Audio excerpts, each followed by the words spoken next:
Hello everyone and welcome back to my channel. I am your host, Saucy McFoodlefist, and in the last one, we saw some pretty creepy stuff. Well, we're playing the letter, by the way, I forgot to mention that. We saw some pretty creepy stuff. I don't really want to get too much into it we're really getting into spoiler territory right now, so let's just get started.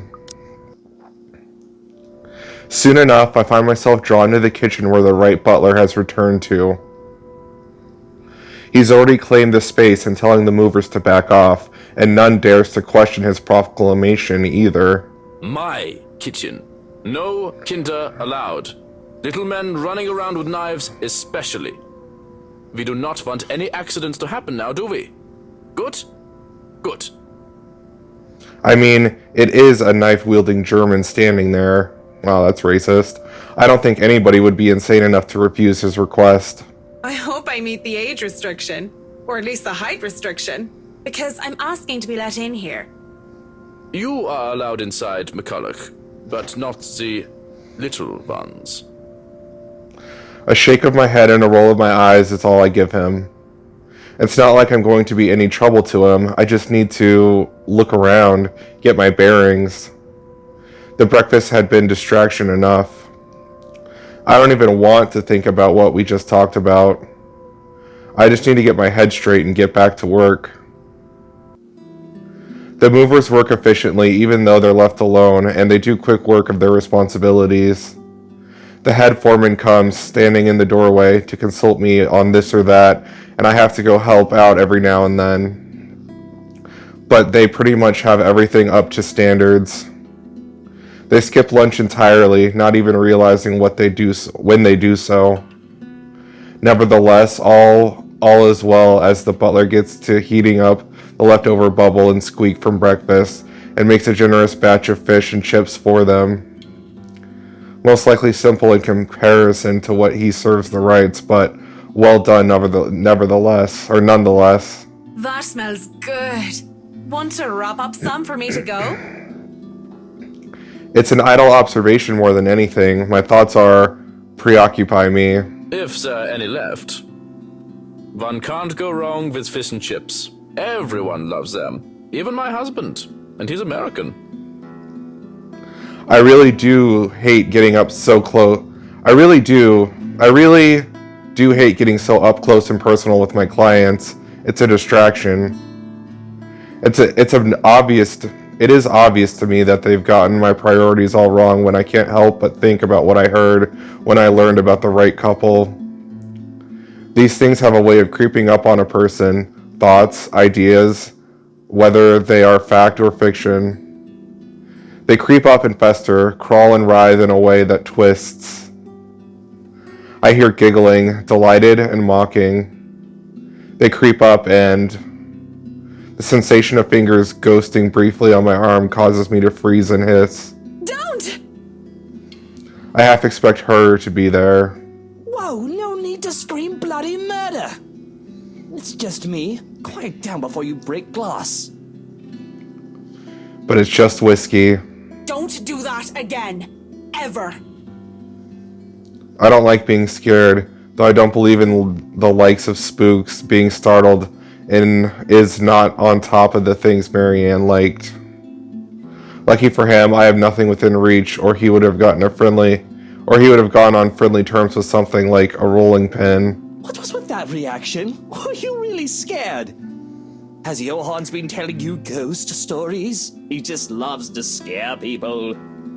Isn't that right, Brother Gurium? The butler's expression is unreadable. I hardly see any emotion on his face to begin with, since I started working for the Wrights, aside from the vague amusement. There must have been something there, though, judging from Mr. Wright's own content look. The expression on Mr. Wright's face is almost cruel.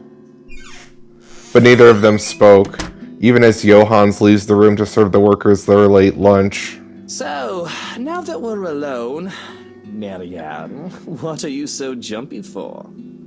I was just thinking about all the urban legends the movers have been telling me about this place. Don't tell me you believe in that tosh. They're nothing but tales made up to scare children. Timmy, Billy, don't you dare go up to that big mansion and get in trouble there. The ghosts are going to get you. That's a boring way to look at it, but that's usually what it is anyway, no? Like I said, I was just thinking. It would be a relief, actually, if those rumors of this place being haunted is true. That just means I'm not going bonkers. Hearing, let alone seeing, a dead person isn't exactly the symptoms of a healthy mind. Sure, it means there would be such things. It would mean there would be such things such as ghouls and goblins, but at least I'd be sane.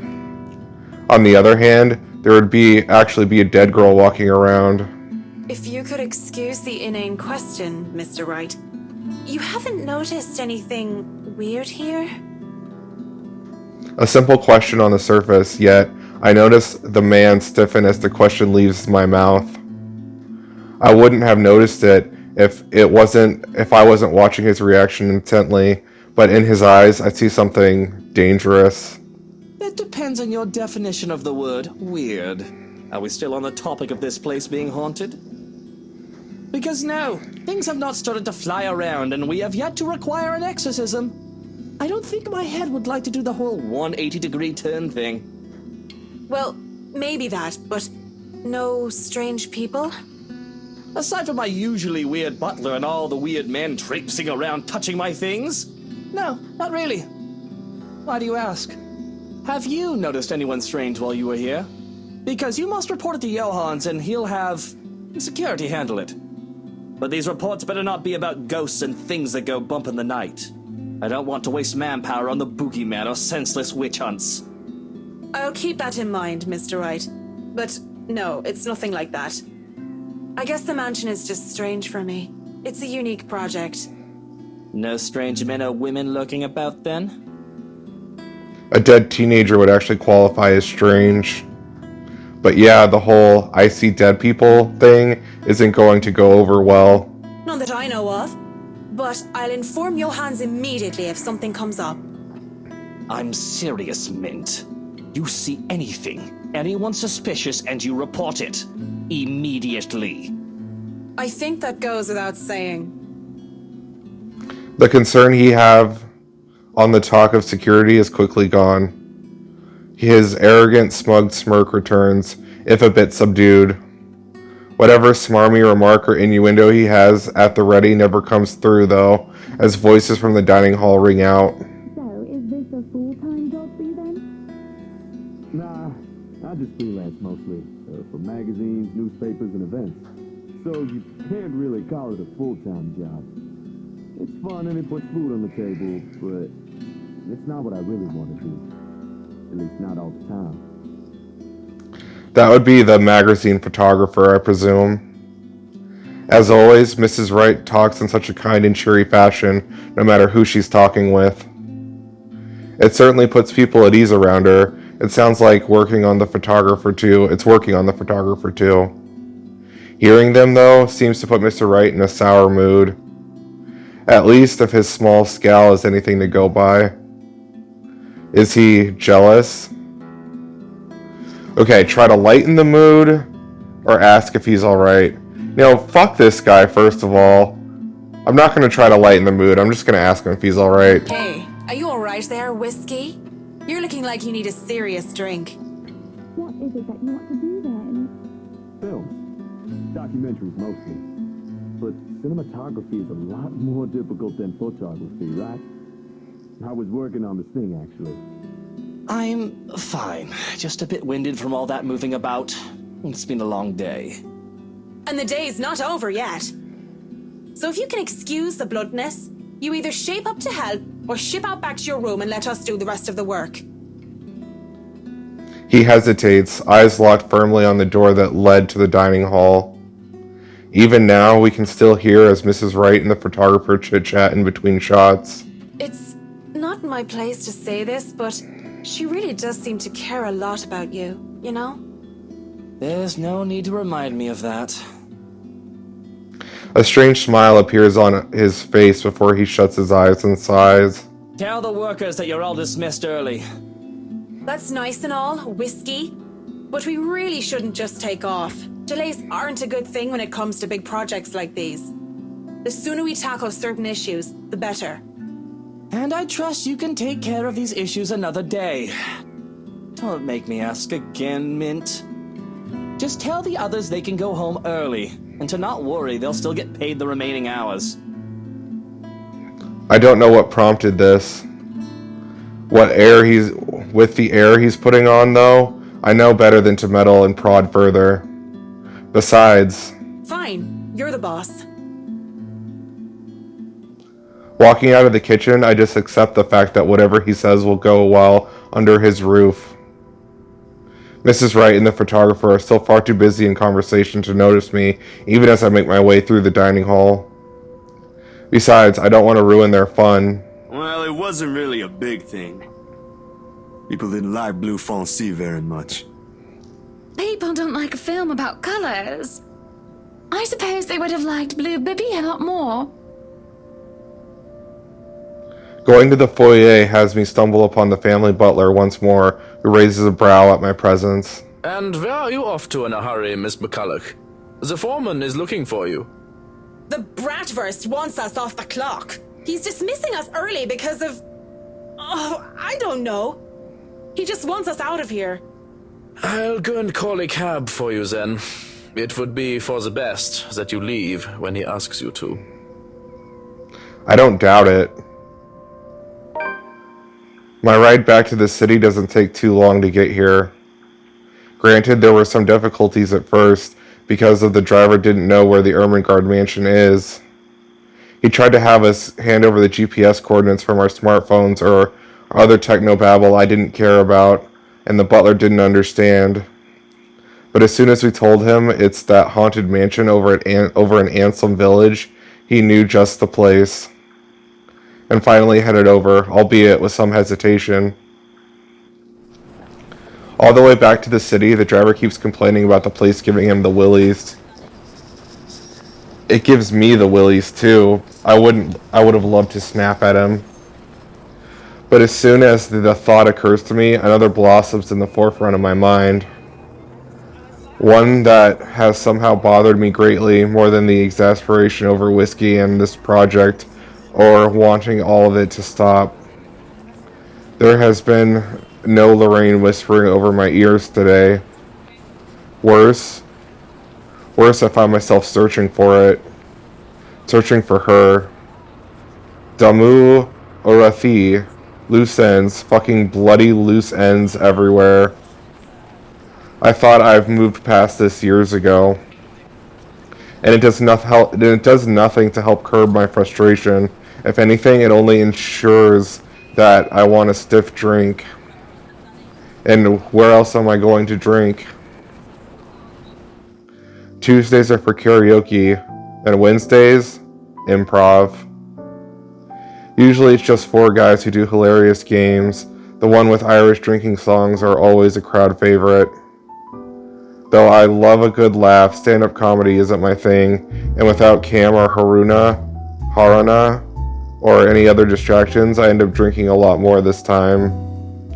And when there's several bottles of beer in me, I get really embarrassing. Hey! G!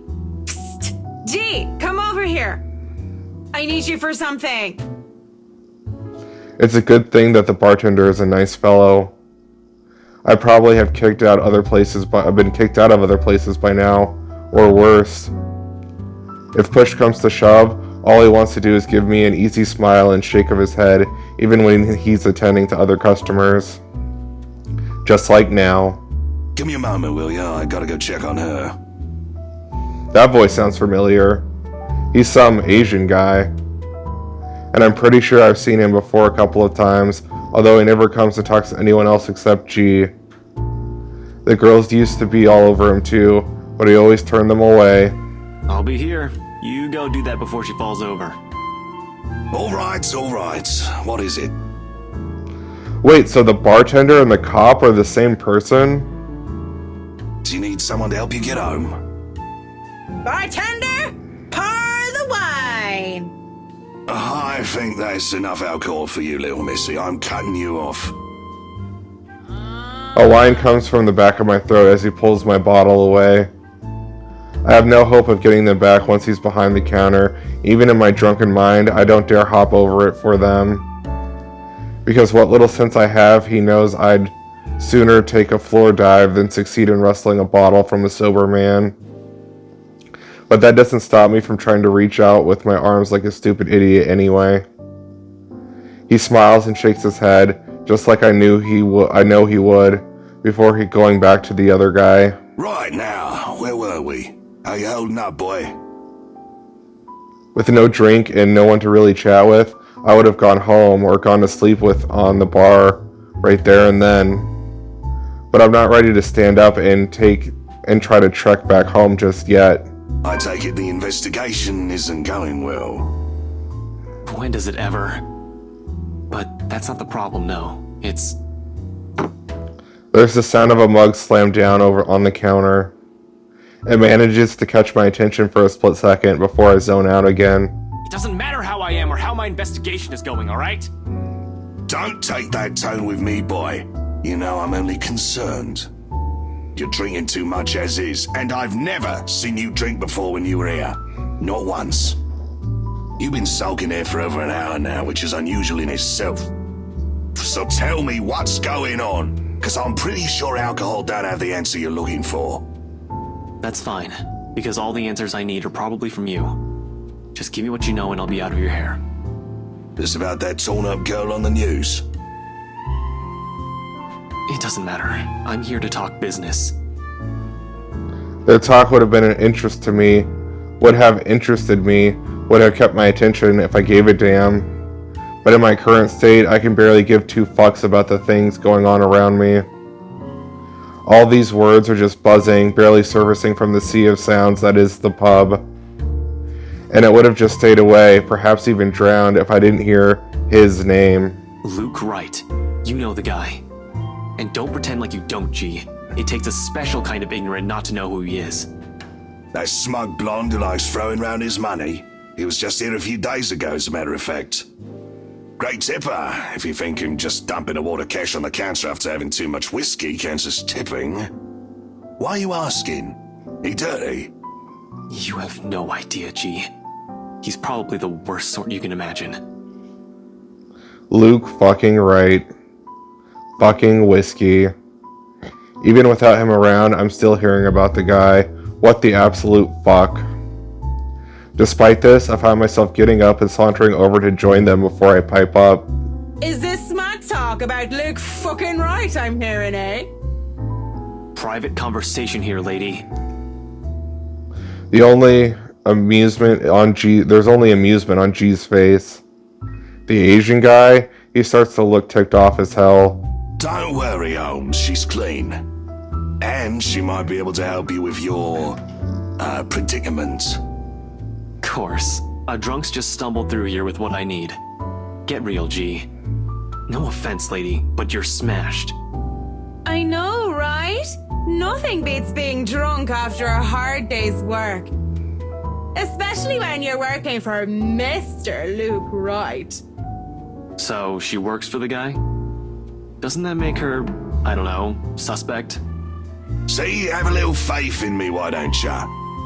I don't have much, and you might as well have something to go off. You're the one who was so desperate to come running to me for business. Yoo-hoo! Still right here, fellas. 5'11". Can't miss me. Unlike Shorty over here. Okay, so that thing about in the first episode about her being tall was... Wait, I don't know. What's it that mad look? You want to dance, boy? You don't look like you can bust a groove. Maybe a leg, but with that fancy coat of yours. To add insult to injury, I move directly behind him and use the top of his head as an armrest. But when he shakes me off, I plop into the seat next to him. Don't try me. You can hardly stay on your feet. We don't want to ruin your fancy coat, do we? Ah, children, the both of you. But you're still standing after all that, are you? Matt, you see this giantess? She's a legendary regular here. Been drinking like there's no tomorrow. I'm a bit jealous. Can't do that anymore or my liver will give out on me. Good with the mic, too. Don't see you much recently, but I guess you're always busy, aren't you? You're some fancy designer or something, if I remember correctly. Wait, I know you. You were at the open house for the mansion. Yeah, that's right. Marianne McCulloch. I'm a famous interior designer extraordinaire. Ooh, that rhymes. Anyway, you guys were talking about that weenie Luke Wright, right? Or something. Can't really talk about it. I don't even know if I can trust you, even if G said you're clean. But anything would be of help. Well, I don't gossip about my clients, if that's all there is to this.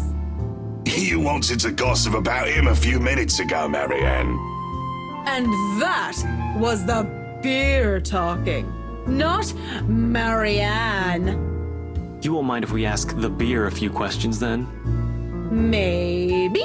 Depends on who's asking and what they're asking. How dare that sleazy wanker treat me like I'm a piece of furniture? And by wanker, you mean Luke Wright. Yes, Luke Wright. I just said that. Iskultona Kranthe. Completely different from his pretty wife. And Annie? Hannah? Anna. I wouldn't be surprised if he's doing something dirty behind her back. Even bought him a mansion. Lucky bastard. So it was the wife who bought the place. Are you going to repeat everything I say? Yes, it was the pretty one. The one with the long hair. She bought the place. Sort of. With how drunk you are, I don't even know if you're aware or sure of what you're saying. Excuse you? I am at least 350,000% sure that I know what I am saying. I am a professional. I'm totally sure of what I'm saying. Do you think just because I'm drunk I don't remember facts? I remember everything. I remember every little thing as if it only happened yesterday. I bet you don't remember young McGurn's full name. Of course you don't. Here we go. John William, pure mad, mental inte, your body, Simpson Clay, Gimel Chip, the Bam, Rib Racker, no real young rebel, your best saint, John McGurn. What the absolute fuck is going on right now? See? I have a photographic memory. Or read memory. I don't remember which is which. Back to the wanker. Nothing off about him or anything? Nothing shady that sets the alarm bells in your head? Alarm bells? Nothing ringing. Maybe someone's mobile is. I'm getting tired. Enough for me to press my cheek against the cool countertop with my eyes shut tight. Eventually cracking one eye open, just in case though, I fall asleep. I grin at Holmes. Aside from being a sleazy piece of shit, he did get all in a tizzy whenever something about security came up. Makes sense. I don't blame the guy. Place that big, you'll need a couple dozen people stationed around if you want to make sure nobody you don't want gets in. And the guy seems like the type that doesn't like too many people.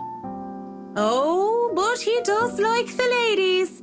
I don't think his mommy hugged him enough or anything. These are serious questions, Marianne. Lives might just be at stake here. What do you expect? She's smashed. Why am I even doing this? This is getting me nowhere, G. She's not a reliable source. The chief, let alone the courts, aren't going to take the word of a drunk. This'll be dismissed, and I might be in trouble if they try to argue that I coerced a testimony out of her. This is a fucking train wreck. You're a fucking train wreck now, if you ask me. Maybe it's about time you apply the brakes and stop for a bit. The wave of despair that comes over the both of them is palpable. If feelings had a taste, it'd be a bitterer than the beer I'm full of. And it gets me thinking, though thinking that doesn't get me far too much shite in my system. Though thinking doesn't get me far with too much shite in my system. You know that's not an option. Thanks for being patient, McCullough. Good luck with your work on that mansion. Speaking of that mansion, there's something going on in that place. Something. As och day! No wonder Mr. Right likes it so much. It's as fishy as he is. Rotten bloke. Maybe that Santos girl is really onto something, eh? Suspicious shite, I'm telling ya. Explains why she's so reluctant. What do you mean that Santos girl is onto something? Before I get another word out, there's hands on my shoulders and everything starts to spin. I quickly slap his hands away the best I can and send him the foulest look I can muster. Take your hands off me, pipsqueak. I'm not a lady who's shaken or stirred unless you want me up-chucking on your pretty hair. But it's just like I said. Are you sure you aren't brain damaged or deaf? Santos girl from VRC showed us this creepy letter. You know, just like those spam stuff you get in your emails. And we thought it was some joke or that the girl was just a bit too green to handle a big sale like that. You should have seen the look on their faces when they saw it. Whiskey, that's Luke fucking right, you get me, and the missus didn't look too happy either.